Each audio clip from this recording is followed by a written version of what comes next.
it's Friday, you ain't got no job, and you ain't got to do. I need money. Welcome back to the Broke Ass Podcast. This week we have a great guest.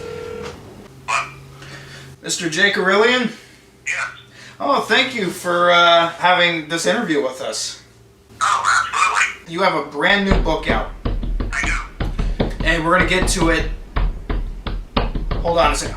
I apologize. I mean, somebody's messing with the door here. Can you hold real quick, please? Yeah, I'm fine. What the Jesus. You know what?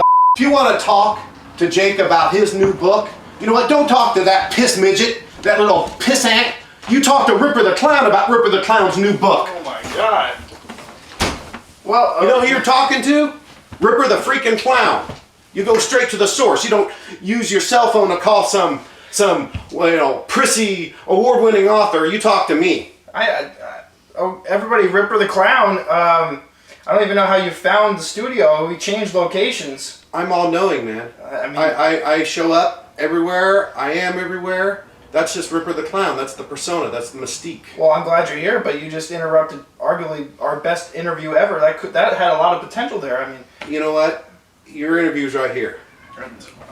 Right here today, right here with me. let's make this the best interview we've ever done. It's going to be.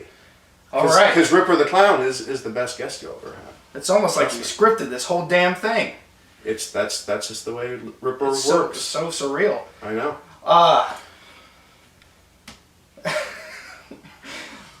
You never know what to expect in the Broke Ass Studios.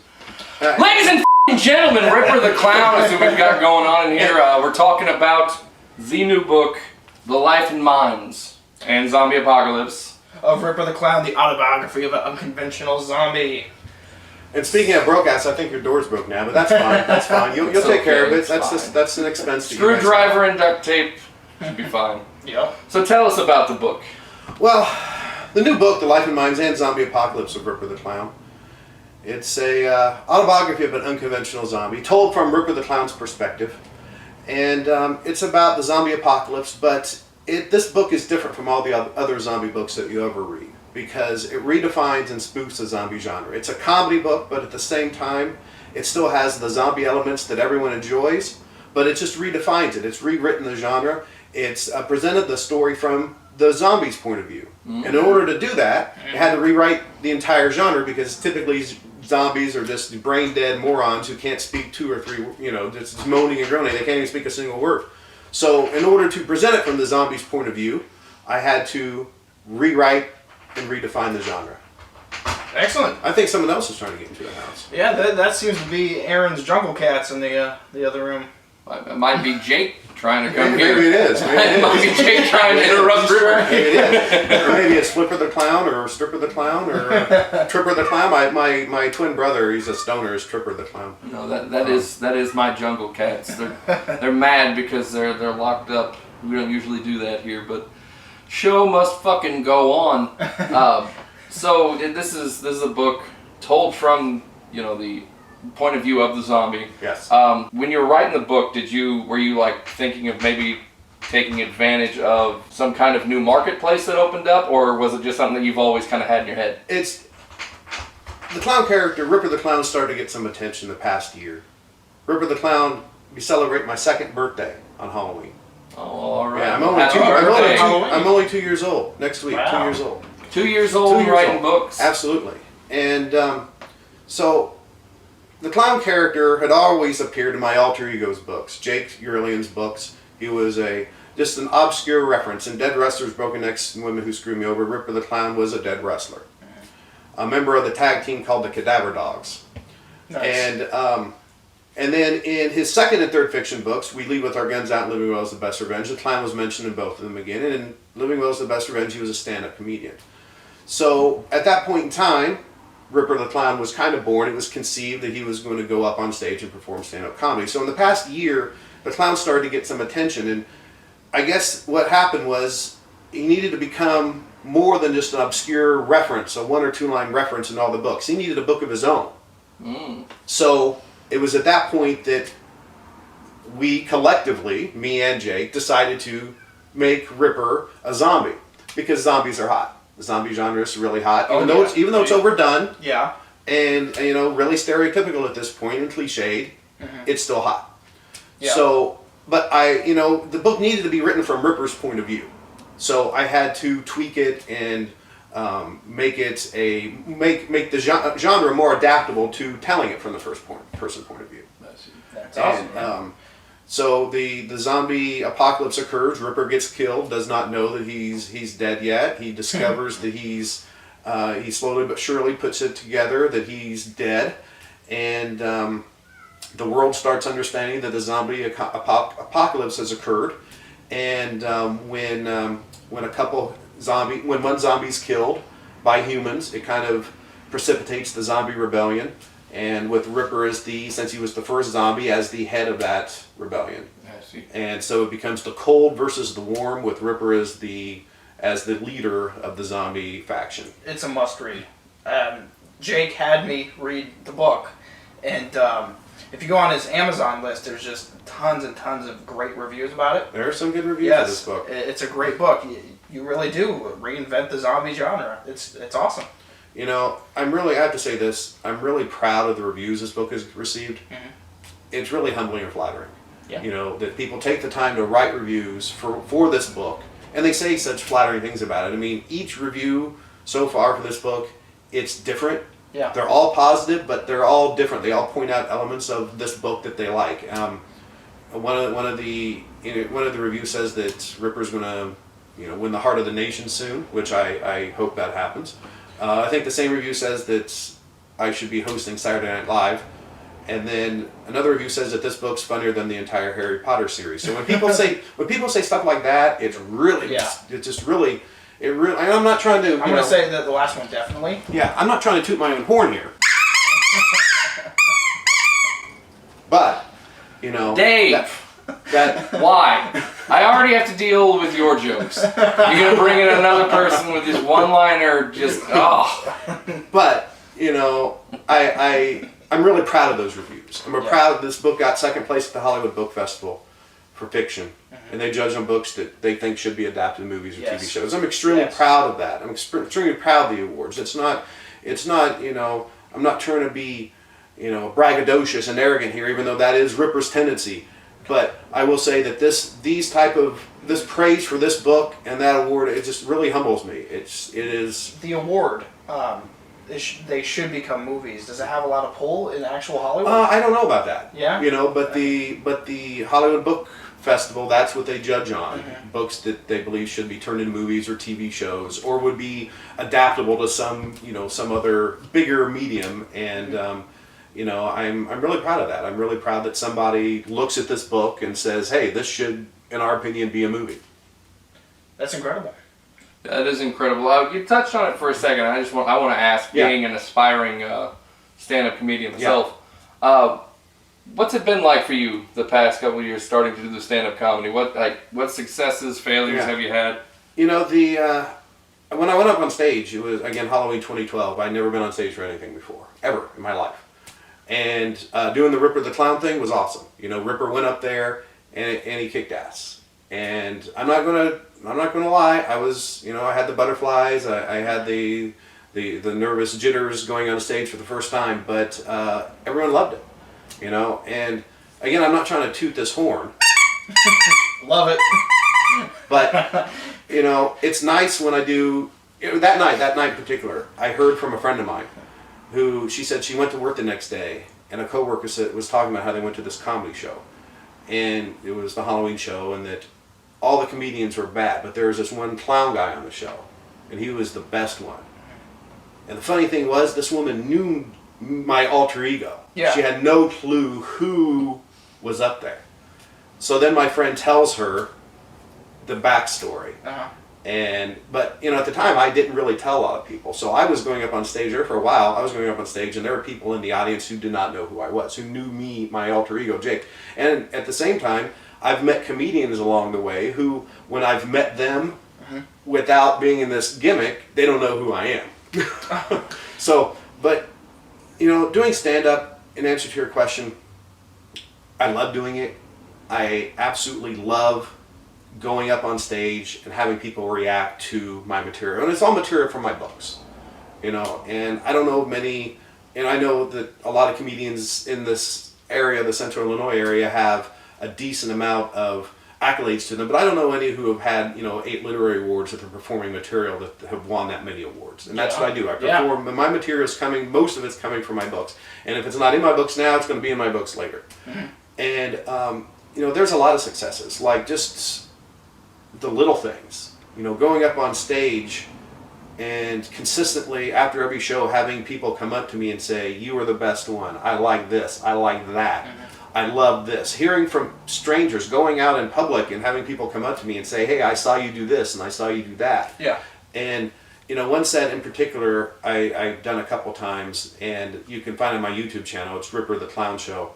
And if you just do a search for Ripper the Clown Heckler, that it will come. Facebook and Heckler, because it's the set. It's a Facebook set that leads to a heckler scene. Buddy of mine in the crowd heckles me at the end, and I get pissed and I chase him off.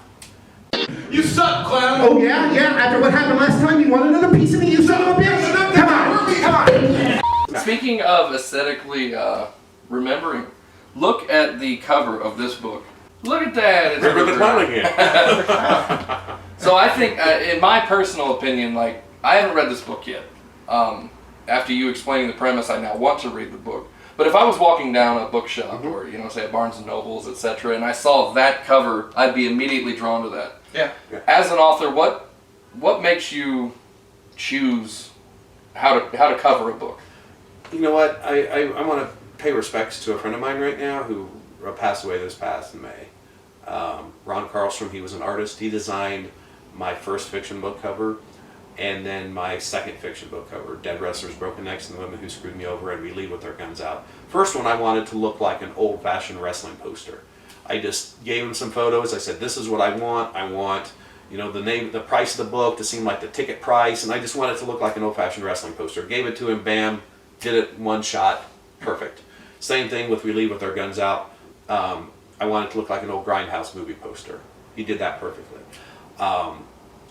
Ripper the Clown doesn't have very good Photoshop skills. I'm perfectly honest with my when I'm not good at something, and it's a learning process for me. So I slowly but surely try to design some of my own covers. Unfortunately, again, Ron passed away this past May, really suddenly and shocking, and we all miss him a lot. But he lives on in my books. It makes me feel good to know that his work is with every book that I sell, and it's with me every time I do a book signing, because he was an important guy in my life. Brilliant artist, and had done a lot of things. I reference him in both the aforementioned books. He was a graphic designer in Chicago, worked for WGN, Chicago Tribune. The only person I knew who played the Bozo Grand Prize game. And he did that, in the studio during off hours when they needed a break. But, so I started to design my own covers. Yeah. And with this one, I just started looking through the pictures that I had. So that became the cover. And I actually went through 3 or 4 different pictures before I kind of hit on that one. Jake, I think, goes further than other authors because he actually brought his character to life. Yeah, I'm sure you talk to Jake a lot. Wink, wink. I talk to him on a fairly regular basis. Sometimes we have fights, just like brothers and sisters. They have fights. They get pissed off at each other. But you seem to know when we're talking to him. Yeah. Again, I'm just omnipotent like that. Yeah. Has there ever been any thought of bringing any other characters to life? Not really. Not really? No. I can answer that really quick. Like, nope. Not from the books. I've thought of other characters that Ripper could have in his little entourage, and that is actually kind of in the works to a small degree. But book-wise, no. And again, the Ripper character started just in Dead Wrestlers and Broken Necks and the Women Who Screwed Me Over. And I just liked the name, and I was just like, that's gonna be the character. It's weird when I think about it now because it's been a few years, and it's like almost like it was meant to be like.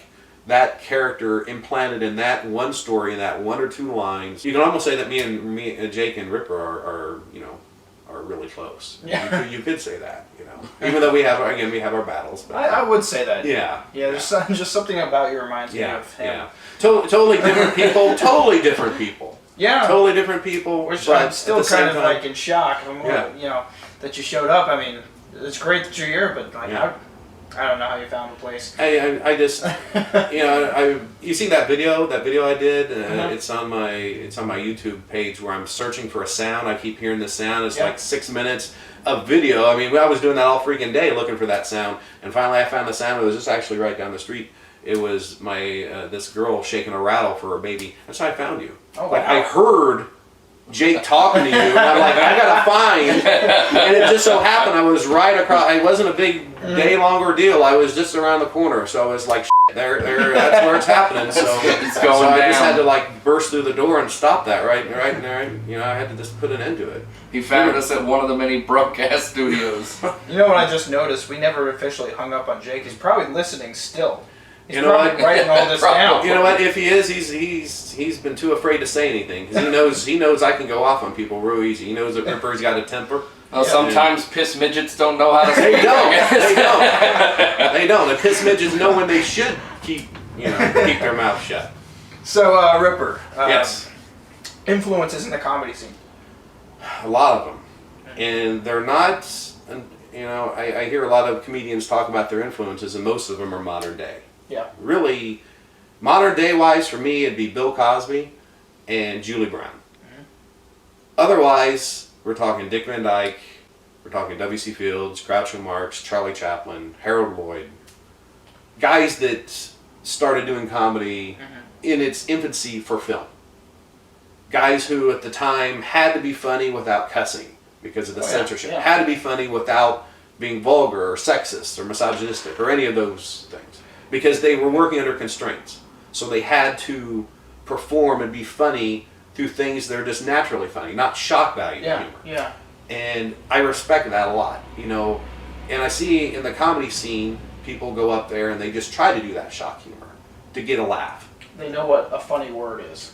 Yeah. That's what it is. Yeah, and so, but with those guys, they had to work under different conditions. Yeah. Dick Van Dyke especially. I mean, that guy, he's If a you're genius. from Danville and don't know Dick Van Dyke, It's a crime. Yeah. And it's a crime if you don't know Dick Van Dyke, wherever you're Altogether, from. yeah, Wherever yeah. you're from. Yeah. Because the guy's a genius. And so those are the influences. And Fred Gwynn, I love Fred Gwynn as Herman Munster. Lucille Ball, she's another one. Yeah. A few weeks ago I was on stage and I was cussing, but I was cussing like W.C. Fields would cuss because they couldn't cuss back then. So in order to get around the censors, he'd say stuff like Godfrey, Daniel, Mother, Pearl, and so I'm saying that, and it's funny because you think that I'm cussing, but at the same time, back then he could get away with it and get around the censors. Yeah. And I did an ice bucket challenge video with a friend of mine, Charlie Hester. She's She's a funny woman. You know her? She is a funny Okay, woman. Yes, I do. I've done some local acting with Danville Light Opera. Yeah. I've done some acting with her husband. okay. I've seen some of her stuff. Yeah, Matt's a great guy. Yeah, Matt's a phenomenal guy.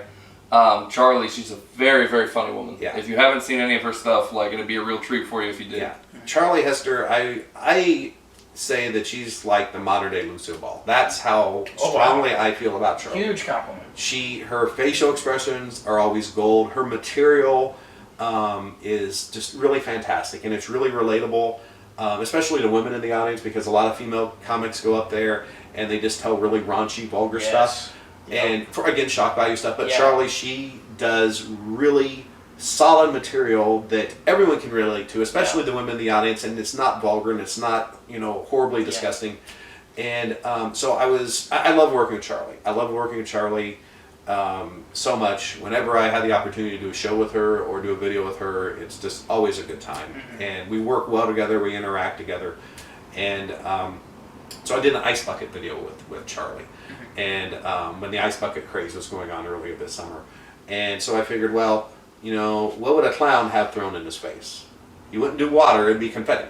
Yeah. So she hit me with confetti, and I'm like, I have to explain it because, I'm so pissed off because she didn't use my confetti bucket. And then I have to say, because clowns have a water bucket and a confetti bucket, and they act like they're going to throw the water, but they throw the confetti, and it's, so, and actually that confetti, I'm still finding that crap around the house. It's been like 3 or 4 months, and realistically, she hit me on the side, on the side of the face, and it kind of hit me after. It's like, if I had had my mouth open and she had hit me with it, it could have been bad. I could have inhaled that, and that could have been the end of Ripper the Clown. Yeah. But then, so the scenes proceed with we take a break, and I come out wearing a slicker, and Charlie's like, clown boy, that's not how it's done. And this goes back to the cussing thing. And so the video is edited with a bunch of bleeps with Ripper cussing and storming off. And then I've got the uncensored version out there where he's not saying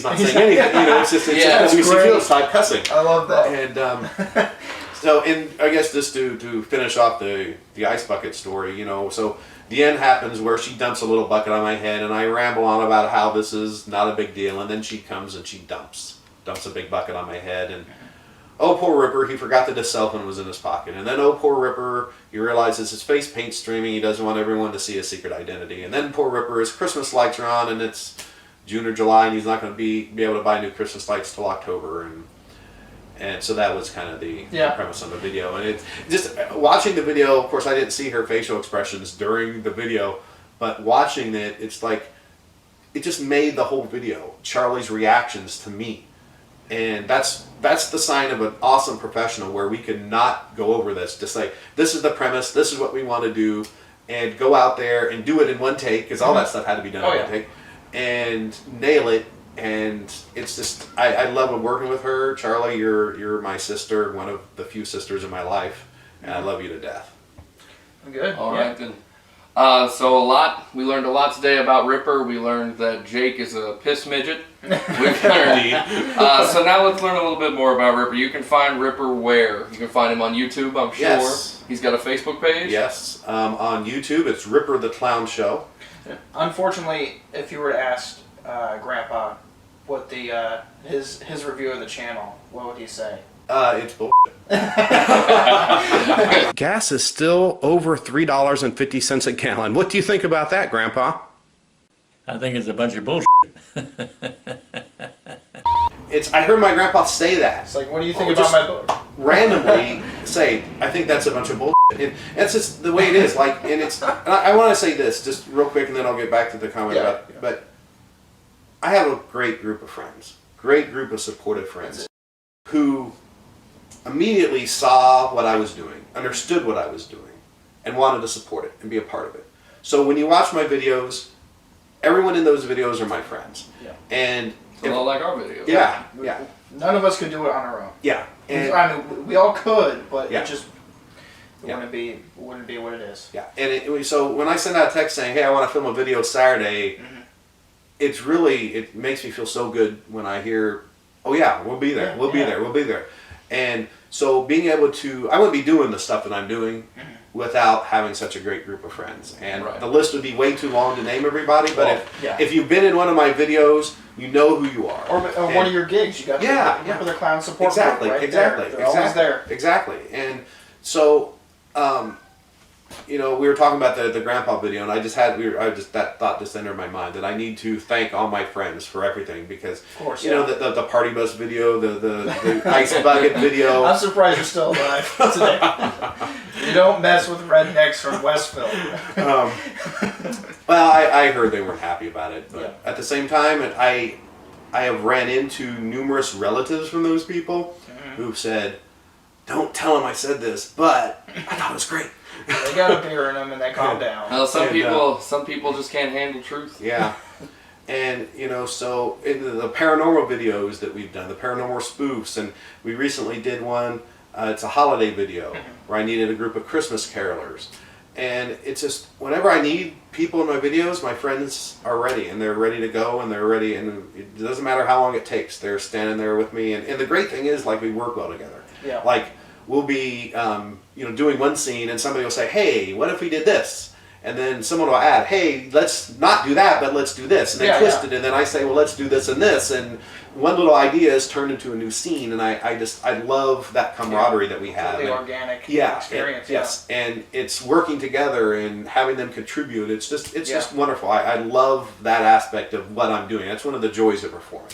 having that type of support. Yeah. And so with the grandpa video, I had heard my grandpa say that just It was so good. just randomly, like, I think it's a bunch of bullshit, and much like what I just described, and that's kind of why I got onto that subject, because it was just one of those things where, like, I'll be out with my friends now, and we'll be talking about something, and someone will say, that should be a Ripper video, and then a couple minutes later, someone will say, well, this should be a Ripper video, and it's like, by the end of the night, I've got 4 or 5 ideas in my phone from videos that, you know, from ideas that people have thrown out, and the same thing, it's just like, with the video with Grandpa, he said one day, I was talking to him, and he said, I think that's a bunch of bullshit. And I just instantly, I'm like, that should be a video. Yep. Him saying it over and over again to all these random questions. And then when you get to the actual question you really want to answer, he says it's a bunch of bull. Like, oh, come on. Yeah.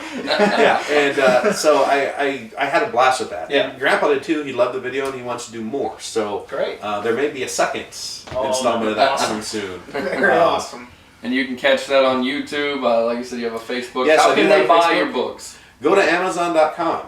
You can type in Ripper the Clown. This book will come up. If you want to buy my co-author's books, if you want to support that guy, You just type in piss midget. Yes. Yes. Jake Aurelian. It's Aurelian, and he has 8 books on Amazon, and 6 of them reference Ripper the Clown, or Ripper the Clown is in them in some context. Even the new children's book.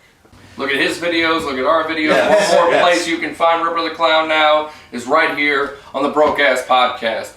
That is going to wrap up this motherfucking edition. I'm the Double A Ron. I'm Shithead Dave. And this... Ripper the freaking Clown.